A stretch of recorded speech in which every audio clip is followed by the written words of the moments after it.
Good afternoon students, আশা করি তোমরা সবাই খুব ভালো আছো।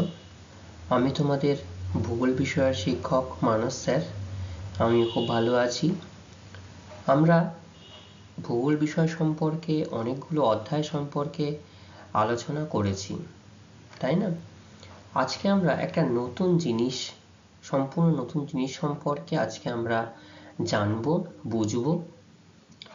আমি একটা জিনিস তোমাদেরকে শুরুতে জিজ্ঞাসা করবো, আচ্ছা বলো তো, তোমরা এই যে মোবাইল ফোন ইউজ করো বা টিভি দেখো বা যা কিছুই করো না কেন, টিভিতে বা ইন্টারনেট এই যে ইউজ করছো, এটা কিভাবে আসে?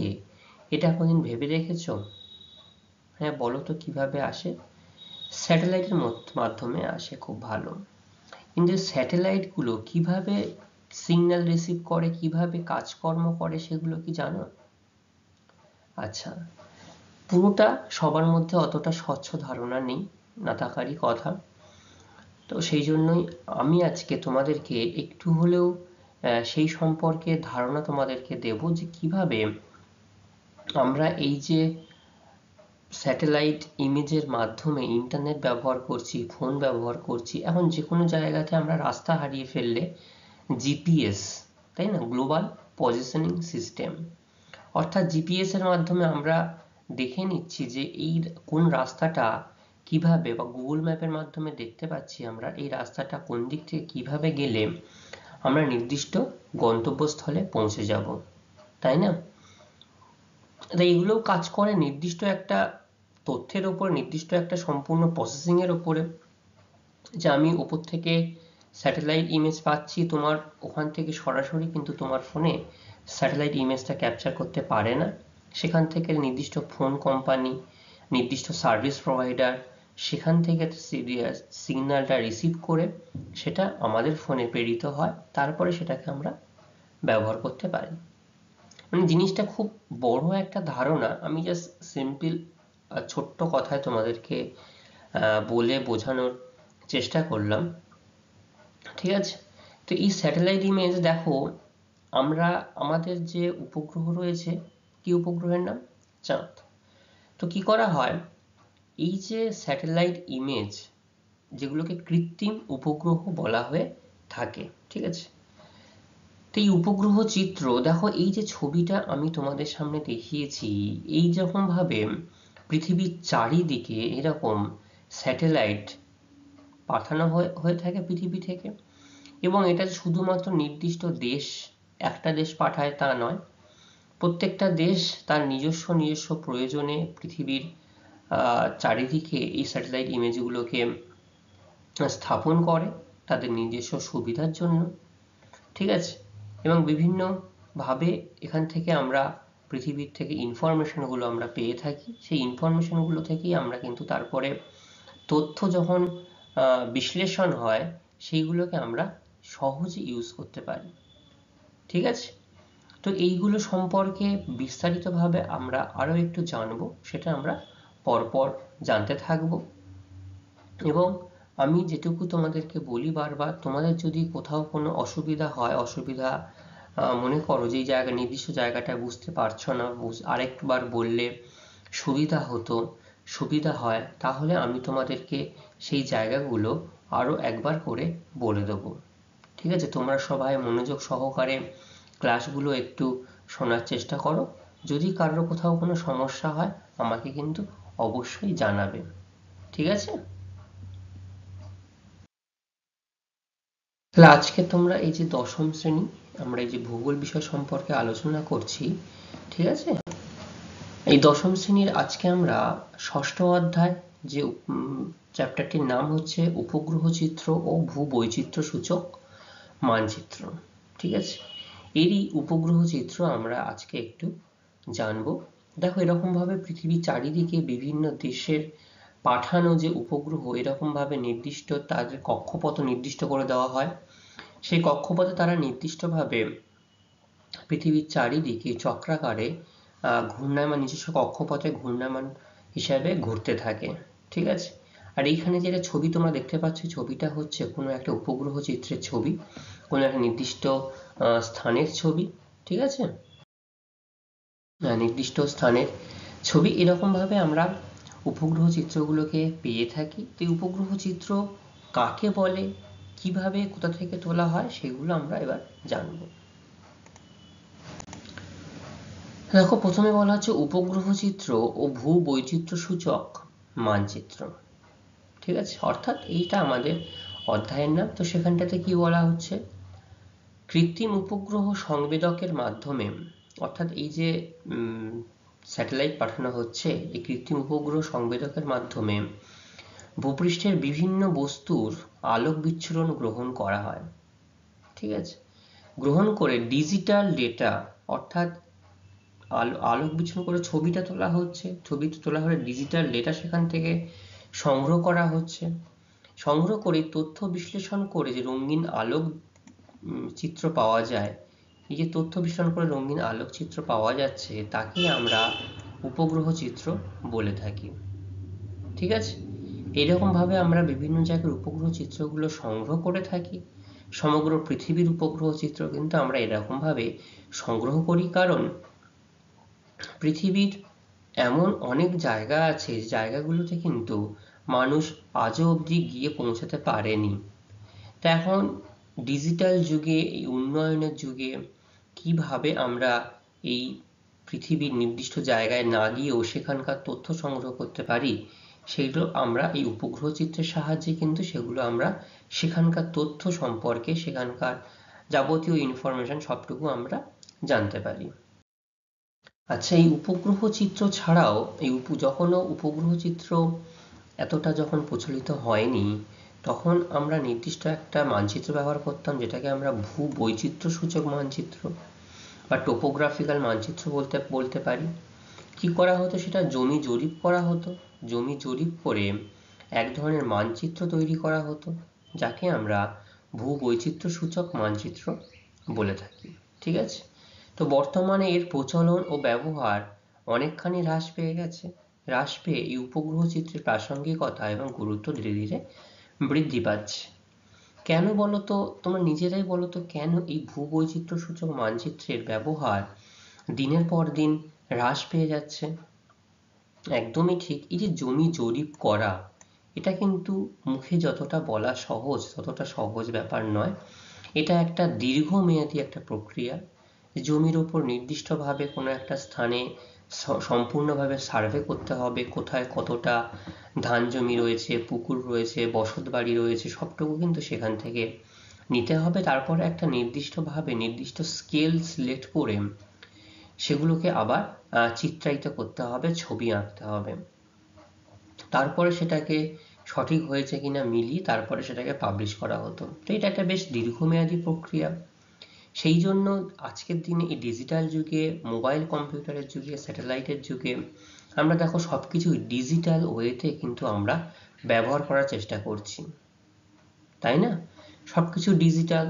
আগে যেমন দেখতে তুমি কিছুদিন আগেই যে কোনো ব্যাংকের লাইনে প্রচণ্ড ভিড় থাকতো, ব্যাংকে যেতে হতো বারবার। এখন দেখো ডিজিটাল ওয়েতে, ডিজিটাল ইন্ডিয়াতে আমরা দোকানে গিয়ে টাকার পরিবর্তে ডিজিটাল লেনদেন আমরা শুরু করেছি। ঘরে বসেই আমরা যে কোনো ধরনের বিল, যে কোনো ধরনের অ্যাপ্লিকেশন ঘরে বসেই আমরা করতে পারছি। তাহলে এগুলো ডিজিটাল ওয়ে। সেরকমভাবেই তার সঙ্গে সামঞ্জস্য রেখে আমরা উপগ্রহ চিত্রটাকেও কিন্তু অনেক বেশি প্রাধান্য দিয়েছি, এবং এখানে নির্ভুল তথ্য পাওয়া যায় বলেই কিন্তু এটাকে বেশি প্রাধান্য দেওয়া গেছে। আচ্ছা, এই প্রসঙ্গে একটু বলে রাখবো যে দূর সংবেদন বা রিমোট সেন্সিং কাকে বলা হয়। কারণ এই যে উপগ্রহ চিত্র, এটা তো জমির একদম কাছাকাছি অঞ্চল বা অংশ থেকে এটাকে ছবি ক্যাপচার করা হচ্ছে না, নির্দিষ্ট দূরত্বে ক্যাপচার করা হচ্ছে। সেটা কিভাবে করা হচ্ছে, ভূপৃষ্ঠের একটা নির্দিষ্ট লক্ষ্যবস্তুকে স্থির করা হচ্ছে। ঠিক আছে, যে আমি ভূপৃষ্ঠ থেকে যখন আমি উপর থেকে পৃথিবীর এই যে স্যাটেলাইট ইমেজে তোমাদেরকে দেখালাম, নির্দিষ্ট দূরত্ব থেকে একটা অঞ্চলকে বা একটা জায়গাটাকে চিহ্নিত করা হচ্ছে, সেই জায়গাকে, লক্ষ্যবস্তুকে স্পর্শ করা হচ্ছে না। স্পর্শ না করে দূর থেকে বৈজ্ঞানিক উপায়ে বস্তুটি সম্পর্কে তথ্য সংগ্রহ করার যে ব্যবস্থা, সেই ব্যবস্থাকে দূর সংবেদন বা রিমোট সেন্সিং বলা হয়। ঠিক আছে, তাহলে রিমোট সেন্সিং, তোমাদের বাড়িতে টিভির রিমোট আছে বা যে কোনো music player system, AC remote, যা কিছু রিমোট হতে পারে না কেন, দেখো সেই রিমোটের সাহায্যে কিন্তু আমরা টিভির আগে কি কি করা হতো, পুরাতন দিনে টিভির গায়ে নির্দিষ্ট একটা বোতাম বোতাম থাকতো, সে বোতাম প্রেস করে করে আমাদের চ্যানেল চেঞ্জ করতে হতো। তারপর যখন রিমোট আসলো, দেখো সেই টিভিকে স্পর্শ না করে আমরা দূর থেকে কি করছি, সেই জিনিসটাকে পরিচালনা করছি। তাহলে একই রকম ভাবে যদি আমরা এই ভূপৃষ্ঠকে স্পর্শ না করে বৈজ্ঞানিক উপায়ে বস্তুটি সম্পর্কে তথ্য সংগ্রহ করি, তাহলে সেটাকে আমরা কি বলতে পারি, রিমোট সেন্সিং বলতে পারি। দুটি পদ্ধতিতে এই দূর সংবেদন করা হয়, একটা হচ্ছে বিমান চিত্র আর একটা উপগ্রহ চিত্র। বিমান চিত্র মানে যে নির্দিষ্ট এরোপ্লেন উড়োজাহাজ যায়, ঠিকই বলেছ, সেই বিমানের গায়ে অনেক সময় উচ্চ প্রযুক্তি সম্পন্ন ক্যামেরা লাগিয়ে সেখান থেকে নির্দিষ্ট কোনো একটা অঞ্চলের চিত্রায়িত করা হয়, তথ্য সংগ্রহ করা হয়। আর একটা হচ্ছে উপগ্রহ চিত্রের মাধ্যমে সংগ্রহ করা হচ্ছে। ঠিক আছে, এই যে রিমোট সেন্সিং কিভাবে কাজ করছে বলো তো। আচ্ছা, এইটা হচ্ছে এনার্জি সোর্স। আমরা যখন কোনো একটা ইলেকট্রনিক ডিভাইস চালাই, তখন কিসের সাহায্যে চালাই বলো তো, ইলেকট্রিকের সাহায্যেই চালাই। কারণ কারেন্ট অথবা ব্যাটারি, সেটাকে আমাদের সেই পাওয়ারটাকে সাপ্লাই করতে হয়। তো এনার্জি সোর্স, এই এনার্জি সোর্সটাকে দেখো একটা টার্গেট করা হয়েছে, কি বলা হচ্ছে, লক্ষ্য বস্তুকে। লক্ষ্য বস্তুকে কিন্তু স্পর্শ করতে হচ্ছে না, এই হচ্ছে সেন্সার, যেটাকে আমরা স্যাটেলাইট ইমেজারি বলছি। এইখান থেকে এই যে এনার্জি সিস্টেম, এখান থেকে এনার্জি নিচ্ছে, নিয়ে এখান থেকে কি করা হচ্ছে, টার্গেট থেকে এখানে ছবিটা চলে গেল। এবার যে দেশ বা যে সংস্থা এই স্যাটেলাইটটাকে মহাকাশে পাঠিয়েছিল, তারা তাদের সাহায্যে এইখান থেকে তথ্যটা কিন্তু এখানে চলে যাচ্ছে। এইখান থেকে তারা নির্দিষ্ট একটা তথ্য সংগ্রহ করে, তথ্য বিশ্লেষণ করে কোথায় পাঠাচ্ছে, আমাদের কাছে পাঠাচ্ছে। আমাদের কাছে অর্থাৎ যারা আমার তোমার মতো যারা দেখবে অফিসে বিভিন্ন আইটি সেক্টরে কাজ করে, তারা সেই তথ্যগুলোকে কি করে, অ্যানালাইসিস করে একটা নির্দিষ্ট অ্যাপ্লিকেশনের মাধ্যমে। আবার এই সাধারণ মানুষ যারা, আমরা মোবাইল, ল্যাপটপ, টিভি, বিভিন্ন ক্ষেত্রে এই যে ডিশ টিভির মাধ্যমে টিভি দেখছি, এগুলোর মাধ্যমে আমরা কিন্তু জিনিসগুলো সহজে বাড়িতে বসে দেখতে পাচ্ছি বা বুঝতে পারছি। ঠিক আছে, এইরকম ভাবে রিমোট সেন্সিং নির্দিষ্ট একটা পদ্ধতিতে, নির্দিষ্ট ওয়েতে কাজ করে। ঠিক আছে, এতক্ষণে তোমরা সবাই বুঝতে পারলে। হ্যাঁ, উপগ্রহ চিত্র, সেই উপগ্রহ চিত্রের রিমোট সেন্সিং কিভাবে কাজ করে সেটা আমরা দেখলাম। কথাতেই রয়েছে রিমোট সেন্সিং মানে দূর সংবেদন। হ্যাঁ, ঠিকই বলেছো, দূর সংবেদনের মাধ্যমে আমরা যে জিনিসটাকে বুঝতে পারছি যে দূর থেকে এই কোনো একটা জায়গায় তথ্য সংগ্রহ করা হয়ে থাকে। ঠিক আছে, আচ্ছা, এবার আমরা জানবো ওই উপগ্রহ চিত্র, যে উপগ্রহ চিত্রের কথা এতক্ষণ বলা হলো বিভিন্ন মাধ্যম, সেই উপগ্রহ চিত্রের কথা আমরা জানব। এই উপগ্রহ চিত্রটা কি জিনিস, কেমন হয় সেটা বলা সাধারণ কথায়, উপগ্রহ চিত্র হলো কৃত্রিম উপগ্রহ থেকে সংগৃহীত। তাহলে এই যে কৃত্রিম উপগ্রহ, এই যে কৃত্রিম উপগ্রহ একটা পৃথিবীর নির্দিষ্ট একটা কক্ষপথে, পৃথিবী থেকে নির্দিষ্ট একটা উচ্চতায় সেগুলোকে কিন্তু সংগ্রহ করে রাখা হয়েছে। ঠিক আছে, মানে স্থাপন করে রাখা হয়েছে। কৃত্রিম উপগ্রহ থেকে সংগৃহীত পৃথিবীর আলোকচিত্র। তাহলে কোথা থেকে পাচ্ছি আমরা, উপগ্রহ চিত্র হলো কৃত্রিম উপগ্রহ থেকে সংগৃহীত পৃথিবীর একটা আলোকচিত্র। তাহলে পৃথিবী থেকে আমরা যে ছবি পাচ্ছি সেটাকে কিন্তু কৃত্রিম উপগ্রহের মাধ্যমেই আমরা সেটা পাচ্ছি। কি করা হচ্ছে, কৃত্রিম উপগ্রহ দ্বারা বিভিন্ন সেন্সরের সাহায্যে ভূপৃষ্ঠের প্রাকৃতিক ও সাংস্কৃতিক দৃশ্যপটের বিভিন্ন তথ্য সংগ্রহ করে, এবং যে আলোকচিত্র তৈরি করা হয় তাকে উপগ্রহ চিত্র বা স্যাটেলাইট ইমেজ বলা হচ্ছে। ঠিক আছে, তো এইরকম ভাবে আমরা যে জিনিসটা পাচ্ছি সম্পূর্ণভাবে, তাহলে এই যে কৃত্রিম উপগ্রহের মাধ্যমে পৃথিবীর যে চিত্রটা পাচ্ছি, এবং নির্দিষ্ট সেন্সরের মাধ্যমে ভূপৃষ্ঠের প্রাকৃতিক এবং সাংস্কৃতিক দৃশ্যপট, ঠিক আছে, বিভিন্ন তথ্য সংগ্রহ করে সেটা যখন আলোকচিত্রের দ্বারা প্রকাশ করা হয় তাকে আমরা কি বলছি? উপগ্রহ চিত্র বলছি। দেখবে উপগ্রহ চিত্র প্রথমে একটা ছবি আমি তোমাদেরকে দেখিয়েছি কিভাবে এই উপগ্রহ থেকে ছবি নিলে সেটা কেমন দেখতে হয়, কেমন প্রয়োজন মতো হয়, সেটা আমি তোমাদেরকে দেখিয়েছি। এবং এটি দূর সংবেদনের সবচেয়ে গুরুত্বপূর্ণ একটা পদ্ধতি। কিসের পদ্ধতি? দূর সংবেদনের সবচেয়ে গুরুত্বপূর্ণ একটা পদ্ধতি। এই যে আমরা আগের অংশে জানলাম রিমোট সেন্সিং, এই রিমোট সেন্সিং এর সব থেকে একটা গুরুত্বপূর্ণ পদ্ধতি হচ্ছে এটি, ঠিক আছে। কিভাবে কাজ করছে দেখো, এই যে স্যাটেলাইট ইমেজটাকে এখানে স্থাপন করা হয়েছে, এইখান থেকে দেখো এটা কিভাবে কাজ করছে। এইখান থেকে যেমন এই যে গ্রাউন্ড স্টেশনে একটা স্যাটেলাইট বসানো থাকে, দেখবে বিভিন্ন জায়গায় এরকম একটা বড় অ্যান্টেনা টাইপের বসানো থাকে, সেখান থেকে অপটিক্যাল ফাইবারের মাধ্যমে এই ইন্টারনেট আমরা ব্যবহার করতে পারছি, ঠিক আছে। আবার নির্দিষ্ট একটা জায়গা যেখানে ইন্টারনেট স্টেশন রয়েছে, মডেম রাউটার রয়েছে, তার মাধ্যম থেকে আমরা বিভিন্ন ডিভাইস, অর্থাৎ ল্যাপটপ হোক, কম্পিউটার হোক, বিভিন্ন ডিভাইসে কিন্তু আমরা এই জিনিসগুলো, এই ইন্টারনেট বা এই উপগ্রহ চিত্র এখানে পেয়ে থাকি। এই যে দেখো ডেটা কিভাবে ট্রান্সমিশন হচ্ছে, এখানেও যেমন সমানভাবে যাচ্ছে, আবার এখান থেকে এখানেও ট্রান্সমিশন হচ্ছে, ঠিক আছে।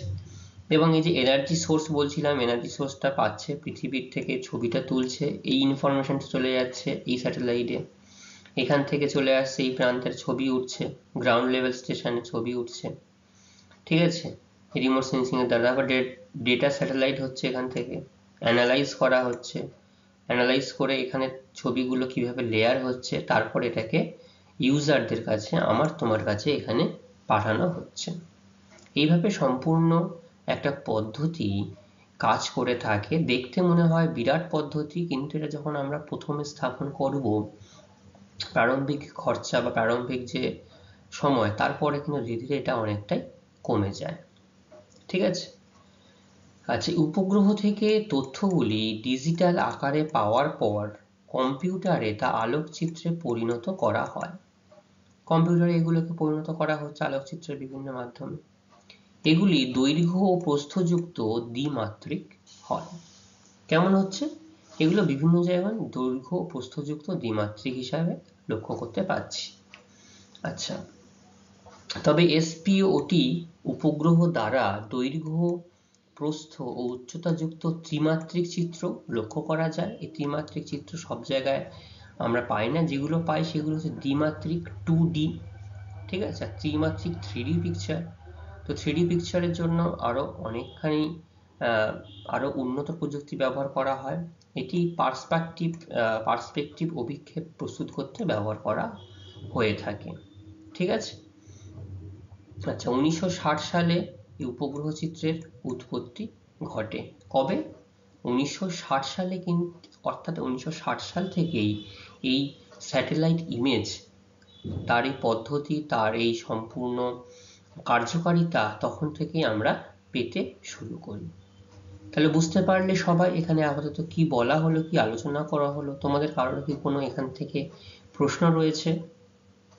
আচ্ছা, হ্যাঁ, একদমই ঠিক। অর্থাৎ আমাদের পৃথিবীর ওপরে নির্দিষ্ট একটা উচ্চতা, একটা নির্দিষ্ট সেন্সার বলো, স্যাটেলাইট বলো, সেটাকে স্থাপন করা হয়েছে। সেখান থেকে সে যখন ধরো তার একটা উচ্চ প্রযুক্তি সম্পন্ন ক্যামেরার দ্বারা যখন সে ভূপৃষ্ঠের ছবি তুলছে, সেই ছবি তুলে সে কি করছে, সেই স্যাটেলাইটের মাধ্যমে আবার আমাদের ভূপৃষ্ঠে পাঠিয়ে দিচ্ছে।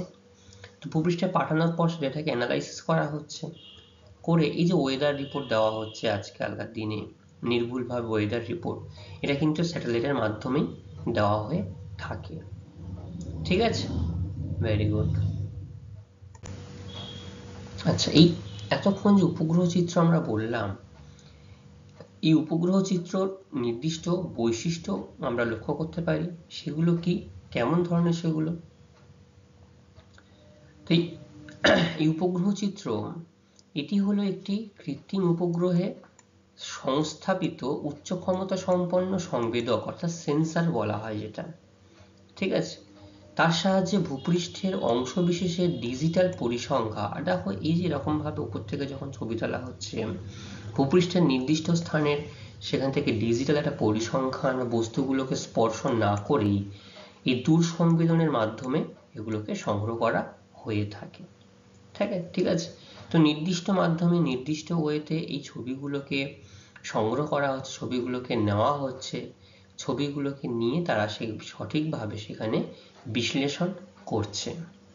এই বিশ্লেষণটা অনেকটাই গুরুত্বপূর্ণ। সঠিকভাবে যদি সেই চিত্রটির সেই উপগ্রহ চিত্র যদি বিশ্লেষণ না হয়, তাহলে আমরা যারা সাধারণ মানুষ, তাহলে আমরা কিন্তু জিনিসটাকে আমাদের মতো করে ব্যবহার করতে পারবো না। হঠাৎ করে আমাদের কাছে আসলে আমাদের কাছে অনেকটা জটিল বলে মনে হবে। ঠিক আছে, আচ্ছা, এটা গেল উপগ্রহ চিত্রের একটা বৈশিষ্ট্য। তাহলে প্রথম বৈশিষ্ট্য আমরা কি বললাম? প্রথম বৈশিষ্ট্য যেটা আলোচনা করলাম সেটা হচ্ছে প্রকৃতি। আচ্ছা, এবার হচ্ছে পিক্সেল। পিক্সেল কি? আমি এটা বলার আগে জাস্ট একটু তোমাদেরকে বলি, তোমরা যখন ক্যামেরায় ছবি তোলো, এই ছবি জুম করো, ছবি যখন জুম করো দেখবে যখন ছবি আমরা সর্বশেষ পর্যায়ে জুম করে থাকি তখন নির্দিষ্ট জায়গায় গিয়ে ছবিটা আর জুম হয় না, এবং সেই ছবির যে ছোট ছোট অংশগুলো দেখবে একটু স্কোয়ার টাইপের হয়ে থাকে। একটু খেয়াল করে দেখবে, হ্যাঁ আজকে জুম করে দেখবে তোমাদের নির্দিষ্ট ছবি, দেখবে ছবিগুলো জুম যখন আমরা সর্বশেষ পর্যায়ে জুম করি একটা স্কোয়ার টাইপের অংশ দেখা যায়। এই যে ছোট্ট ছোট্ট স্কোয়ার, এগুলোকে কিন্তু আমরা পিক্সেল বলে থাকি। ঠিক আছে, যদি এই যে একটা ছবি রিয়েল অবজেক্ট যদি এটাকে আমরা মনে করি, এটাকে দেখো আমরা 30 মিটার রেজলিউশনে জুম করছি, এই একটা বক্স, এই একটা বক্স, এই একটা বক্স, আরো বেশি জুম যখন জুম ইন করছো তোমার এরকম একটা অংশ দেখা যায়। কি মনে পড়ছে তো? বুঝতে পারছো তো? আরো যখন জুম করি তখন দেখবে এরকম ছোট্ট ছোট্ট পিক্সেল জমা হয়। তাহলে একটা ছবি তৈরি হতে কিন্তু এরকম লক্ষ লক্ষ পিক্সেল প্রয়োজন হয়। এই একটা পিক্সেল নিয়ে এই অনেকগুলো পিক্সেল এরকম ভাবে সম্মিলিত হয়ে সংঘবদ্ধ হয়ে একটা পূর্ণ ছবি, উপগ্রহ চিত্র তৈরি হয়। ঠিক আছে, বলছে larger cell size lower resolution আর smaller cell size higher resolution. দেখো স্মলার আমরা যখন করছি তখন রেজলিউশনটা কিন্তু আমরা একদম হাইতে নিয়ে চলে যাচ্ছি, মানে আমরা বেশি জুম করে জিনিসটাকে সেখান থেকে বেশি তথ্য তোলার চেষ্টা করছি। ঠিক আছে, তো এই উপগ্রহ চিত্র কতগুলি পিক্সেলের সমাহার, যেটা আমি এখন তোমাদের বললাম যে অনেকগুলো পিক্সেল একটা নির্দিষ্ট জায়গায় জমা হয়ে সংঘবদ্ধ হয়ে এই একটা উপগ্রহ চিত্র কিন্তু তৈরি করতে পারছেন। ঠিক আছে, এই পিক্সেল হলো উপগ্রহ চিত্রের ক্ষুদ্রতম উপাদান। তাহলে যদি তোমাদেরকে জিজ্ঞাসা করা হয় উপগ্রহ চিত্রের ক্ষুদ্রতম উপাদান কি, তোমরা কি বলবে? পিক্সেল। এই নির্দিষ্ট পিক্সেল হলো উপগ্রহ চিত্রের ক্ষুদ্রতম উপাদান, যার নির্দিষ্ট মান ও ঠিকানা, অর্থাৎ কি থাকে সেখানটাতে? অক্ষাংশ, দ্রাঘিমা সারি স্তম্ভ থাকে। এক একটি পিক্সেল ভূপৃষ্ঠের নির্দিষ্ট একটি অংশকে উপস্থাপন করে। স্বাভাবিকভাবে যে জায়গার ছবিটা আমরা দেখতে পাচ্ছি সেরকম ভাবে সেই পিক্সেলটা কিন্তু ভূপৃষ্ঠের নির্দিষ্ট জায়গার একটা অংশকে উপস্থাপন করছে। সেই জায়গার অক্ষাংশ, সেই জায়গার দ্রাঘিমাংশ, সেই জায়গার সারি, সেই জায়গার স্তম্ভ, সেটা আমরা দেখতে পাই। ঠিক আছে, পিক্সেল সংখ্যা বেশি হলে চিত্র পরিষ্কার এবং উচ্চমানের হয়। অর্থাৎ পিক্সেলের সংখ্যা যত বেশি হবে তত সেই জায়গাটা তত বেশি তথ্য সংগ্রহ করতে পারছে, ছবিটা সেখান থেকে আর উচ্চ মানের হচ্ছে, ছবি ওখান থেকে তথ্য সংগ্রহ করতে সুবিধা হচ্ছে। ঠিক আছে, এই সুবিধাগুলো আমরা পেয়ে থাকি পিক্সেলের সাহায্যে। তাহলে পিক্সেল কি জিনিস? পিক্সেল হচ্ছে অনেকগুলি পিক্সেলের সমাহার, যার মাধ্যমে একটা উপগ্রহ চিত্র উপস্থাপন হচ্ছে বা দেখতে পাওয়া যায়। এই পিক্সেলের সংখ্যা যত বেশি হবে তত কি হবে? চিত্র পরিষ্কার হবে, হাই রেজলিউশন, উচ্চ মানের হবে। আর পিক্সেল হলো উপগ্রহ চিত্রের ক্ষুদ্রতম একটা উপাদান। বোঝা গেল এই পর্যন্ত? আচ্ছা, এরপরে যে বৈশিষ্ট্যগুলো আছে সেগুলো আমরা জানবো। তার আগে আমি তোমাদের যে দুটো বৈশিষ্ট্য বললাম, কি কি পয়েন্ট বললাম বলো তো? একটা প্রকৃতি বলেছি আর একটা পিক্সেল সম্পর্কে বলেছি। তাহলে আমরা 7টা বৈশিষ্ট্য সম্পর্কে জানবো উপগ্রহ চিত্রে। তার মধ্যে দুটো বৈশিষ্ট্য আমরা জেনেছি, প্রকৃতি আর পিক্সেল, মনে থাকবে? আচ্ছা, এরপরে সেন্সর ব্যান্ড কি? সেন্সর ব্যান্ডটা কি? সেন্সর ব্যান্ড হচ্ছে এমন একটা জিনিস, দেখবে এই উপগ্রহ চিত্র যখন গ্রহণ করা হয় প্রয়োজন মতো সেন্সর ব্যান্ড ব্যবহার করা হয়।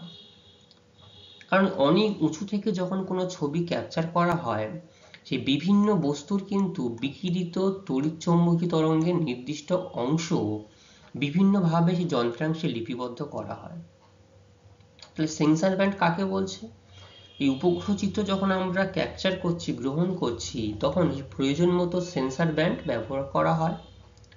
ভূপৃষ্ঠের বিভিন্ন বস্তু থেকে এই বিকিরিত তড়িৎচুম্বকীয় যে অংশটা, তরঙ্গের নির্দিষ্ট অংশ উপগ্রহ সেন্সরের যে ক্ষুদ্র যন্ত্রাংশে লিপিবদ্ধ করা হয়, অর্থাৎ যে ক্ষুদ্র ক্ষুদ্র যন্ত্রাংশ রয়েছে, ক্ষুদ্র যন্ত্রাংশে লিপিবদ্ধ করা হয়, তাকে ব্যান্ড বলা হয়।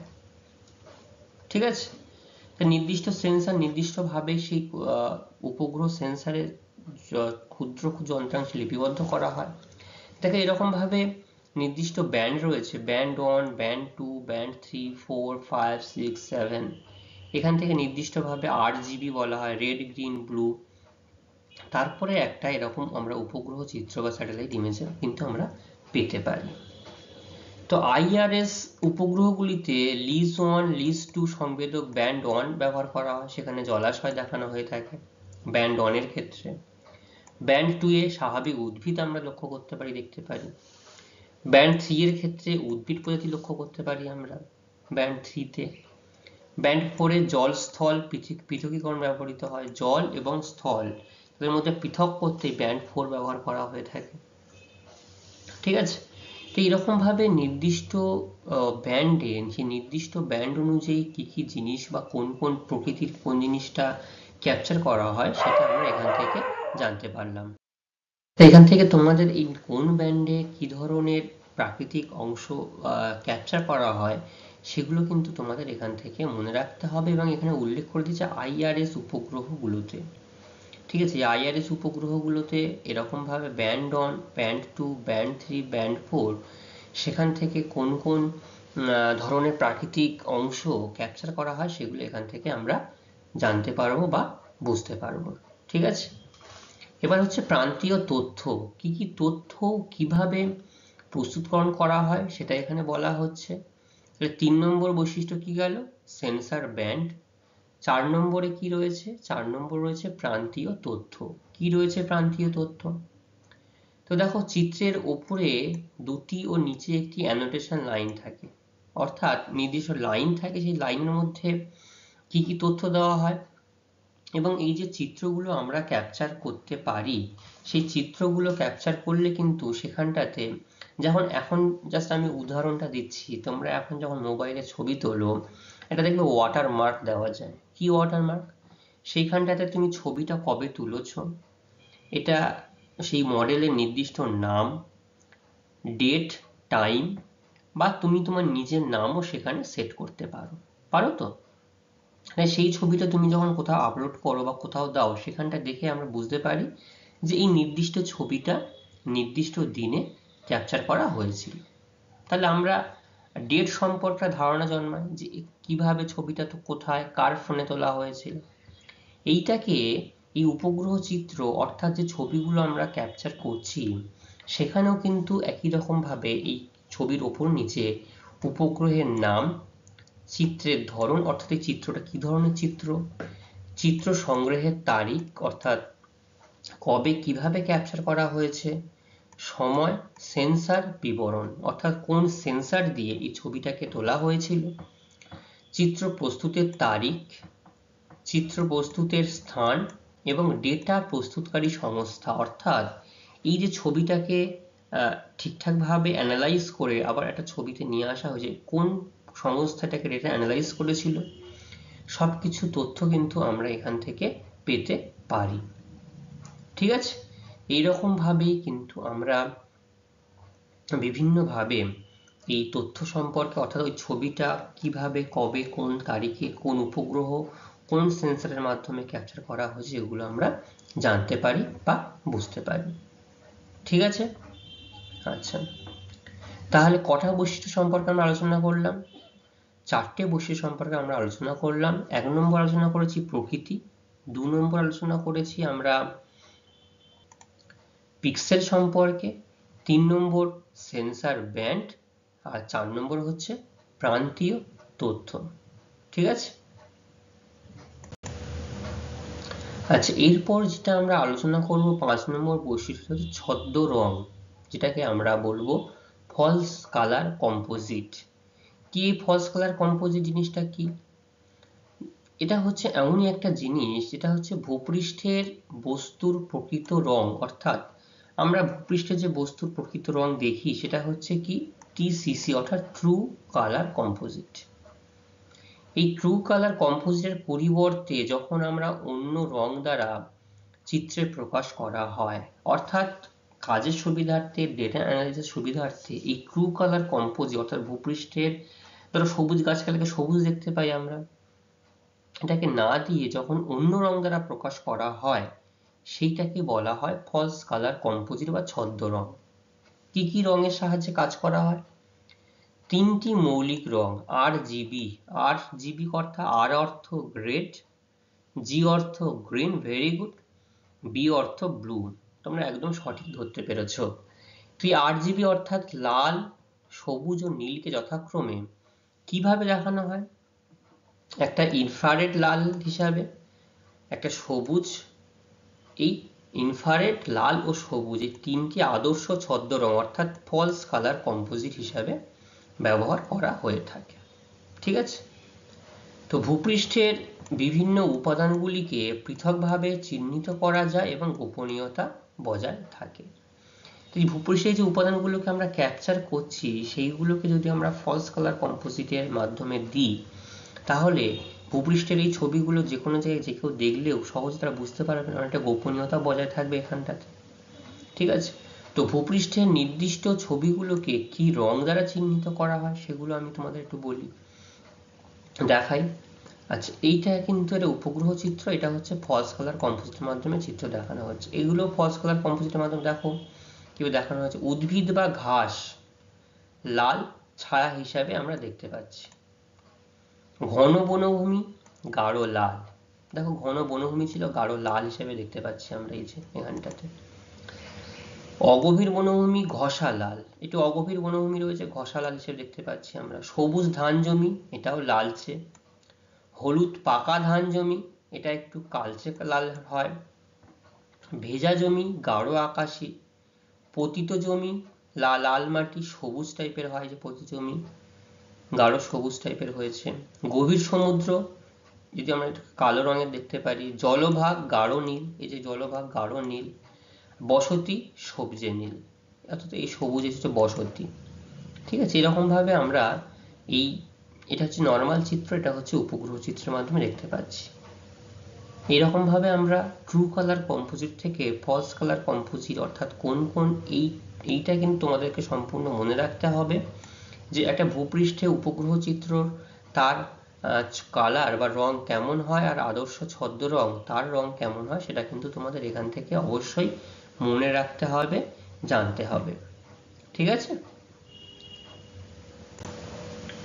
আচ্ছা, এবার হচ্ছে 6 নম্বর যে বৈশিষ্ট্য ক্ষেত্র মান, অর্থাৎ কোথায় থাকে। বলা হচ্ছে 600 থেকে 3600 কিলোমিটার উচ্চতা থেকে এই ধরনের এই উপগ্রহ চিত্রের ছবি তোলা হয়। কোথায় তোলা হচ্ছে? 600 থেকে 3600 কিলোমিটার উচ্চতায় এই উপগ্রহ চিত্র থেকে স্যাটেলাইটগুলো দেখো ঘুরছে, এখান থেকে ছবি ক্যাপচার করা হচ্ছে। ফলে ভূপৃষ্ঠের বিস্তীর্ণ অঞ্চলের তথ্য, অর্থাৎ যে ভূপৃষ্ঠের যে উপরে যে তথ্য খুব কম সময়ে ও সস্তায় আমরা সংগ্রহ করতে পারছি। মোটেই সস্তায় নয়, হয়তো একবার স্থাপন করার পর সস্তায় হচ্ছে, কিন্তু স্থাপন করাটা কিন্তু বেশ কঠিন কাজ, জটিল কাজ। ঠিক আছে, তো কত উচ্চতা এই উপগ্রহগুলোকে স্থাপন করা হয় 600 থেকে 3600 কিলোমিটার পর্যন্ত। অর্থাৎ দেখো এই যে নির্দিষ্ট কক্ষপথ যখন একটু আগে পিছু হচ্ছে তখন এরকম ভাবে কক্ষপথ লক্ষ্য করা যাচ্ছে, আবার এই একটা কক্ষপথ, অর্থাৎ সর্বোচ্চ 3600 কিলোমিটার, সর্বনিম্ন 600 কিলোমিটার। ঠিক আছে। স্কেল উপগ্রহের উচ্চতার উপর নির্ভর করে, অর্থাৎ উপগ্রহের যে উচ্চতা, এই উচ্চতার উপর নির্ভর করে উপগ্রহ চিত্রের স্কেল ক্ষুদ্র থেকে বৃহৎ সব ধরনের হয়ে থাকে। ঠিক আছে।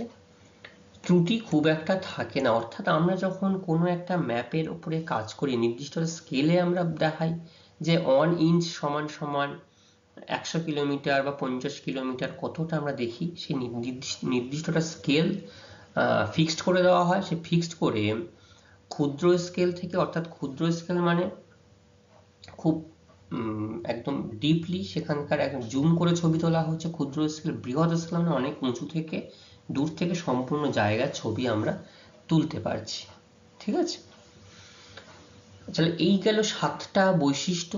6 নম্বর ক্ষেত্রমান সম্পর্কে আলোচনা করলাম, 7 নম্বর স্কেল। তাহলে 7টা বৈশিষ্ট্য আমরা একটু সবাই বলতে পারবো? বলো। 1 নম্বর উপগ্রহ চিত্র বৈশিষ্ট্য হচ্ছে প্রকৃতি। 2 নম্বর পিক্সেল। 3 নম্বর কি ছিল? Sensor band. 4 নম্বর প্রান্তীয় তথ্য। 5 নাম্বার ছদ্মরং।